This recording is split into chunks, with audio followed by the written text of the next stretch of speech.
Eric's eyes sank and his face was stormy as he yelled, "Nicole! What are you doing?" The man's voice was cold. He showed up fast enough. Was he so afraid that I'd hurt Wendy? Nicole thought. Wendy pouted and looked panicked.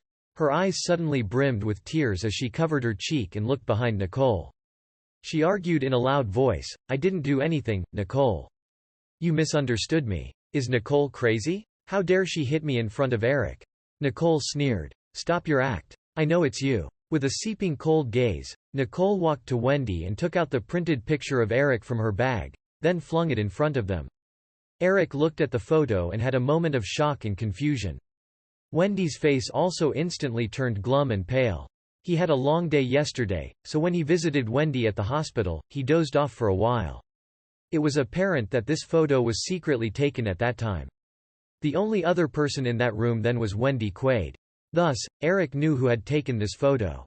Wendy wanted to stab Nicole in the heart, but she did not expect to shoot herself in the foot. How could Wendy still maintain her image of a pitiful meek woman? In the past, Nicole would still care about Eric's presence, but now, there was no need for that anymore.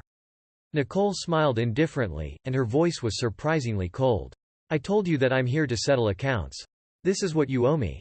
Wendy Quaid, you're the homewrecker in this situation. Are you satisfied now? I wish you all the best in replacing me as Mrs. Ferguson." Without much thought, Eric could guess how Nicole got this photo. He suddenly felt a little suffocated. His expression was cold and complex. Eric's face was still as cold as ever when he looked at Wendy's sickly pale face with a stern gaze. Wendy's heart trembled. She quickly defended herself. "Eric, Nicole must have misunderstood something. I didn't do anything or take this picture. She probably found someone to take this so that she could frame me." Eric frowned for a moment as Wendy sobbed pitifully and tugged on his sleeve. She said cautiously, "Eric, I can apologize to Nicole. If giving me blood affects your relationship, I won't ask Nicole for blood in the future. I swear by Hendrik's name that I don't know anything about the photos." Hearing the name, Hendrik, Eric's eyes flickered as he thought of his best friend's dying wish.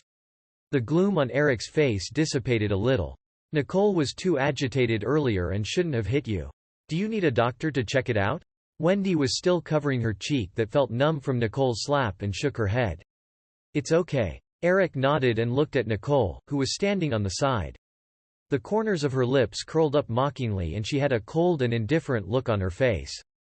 Seeing her like this, Eric inexplicably felt a strange emotion in his heart. "You wanted a divorce because of this? Never mind. Get your blood drawn first." Eric wanted to clear up the misunderstanding, but it was not an appropriate environment.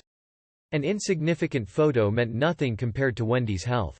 Eric planned to explain the photo to Nicole afterward as there were still outsiders in the ward. Wendy felt relieved and knew that she got away with it. "Eric still chose me." Nicole lost again. Nicole had long guessed this outcome. Wendy was good at acting and Nicole was not bothered to expose her. She no longer wanted to be involved with them. Nicole looked at the doctor on the side and asked in a calm voice, "Are you sure she needs a blood transfusion?" The doctor froze for a moment. When he received Wendy's glare, he nodded in panic under Eric's watchful gaze. "Yes, Ms. Quaid fell just now, which caused serious blood loss in her legs, so she needs a blood transfusion." "Then what are you waiting for?" Eric ordered in a cold voice. "Yes, sir." The doctor quickly went to make preparations. Wendy gave Nicole a smug smile from an angle that no one else could see. "Wait." Nicole did not leave with the doctor obediently. Instead, she went forward and lifted Wendy's quilt in a domineering and swift motion.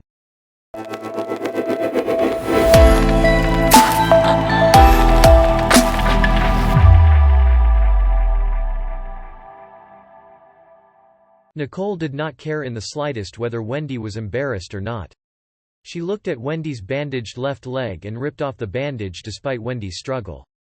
Suddenly, the temperature in the ward instantly plunged to a freezing point. Nicole looked at the graze on Wendy's leg and scoffed. "Wow, it's so serious that there's not even a drop of blood flowing out. If I came a little later, I'm afraid your wound will heal completely." "Nicole, you." "Eric, it's not like that. It's just that I'm feeling weak right now and will recover better with a blood transfusion." Wendy Quaid met the man's dark gaze. Her heart trembled as she explained in a panic. "You get injured 4 to 5 times a month. I think you're just trying to drain my blood."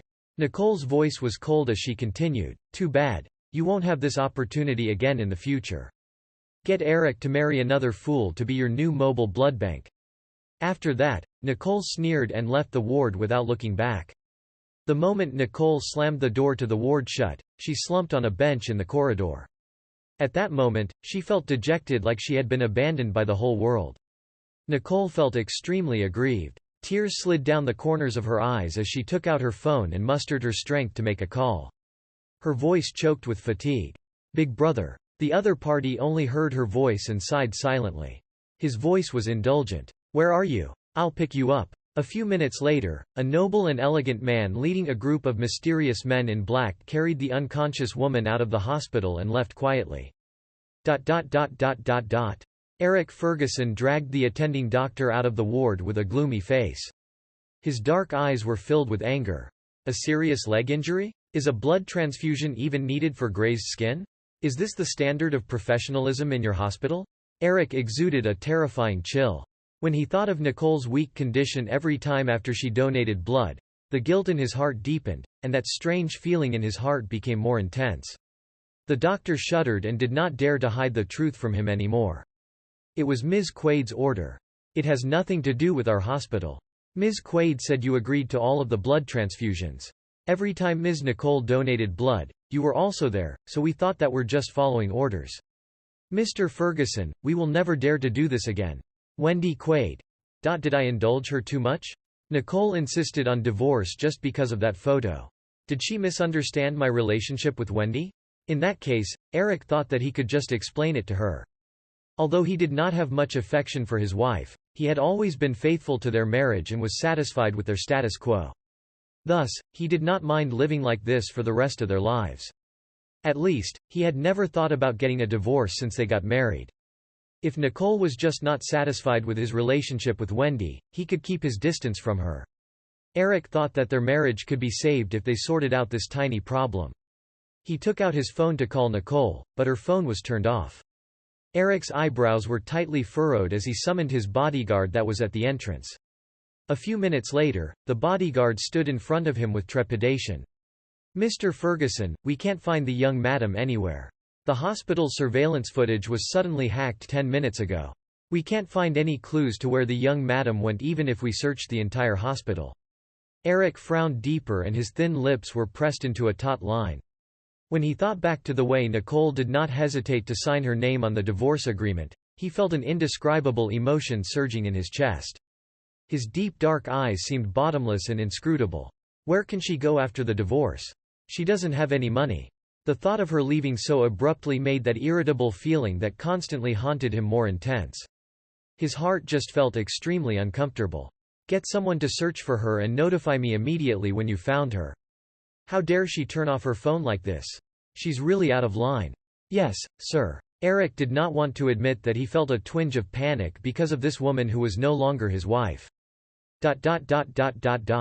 The Italian limited edition luxury furniture in the lavishly decorated room was incredibly familiar to Nicole. As soon as she opened her eyes and saw the opulent room that she had not seen in a long time, her tears instantly streamed down her face. "This is my room. What are you crying for? It's just a divorce. Do you think the Stanton family can't support you?" A mature and tough voice rang in her ears. When Nicole looked over, her eyes felt sore and she cried even more. Floyd Stanton, the legendary chairman of Stanton Corporation who could shake the entire West City with a stomp of his foot, stood in Nicole's room looking imperious and majestic. "Dad?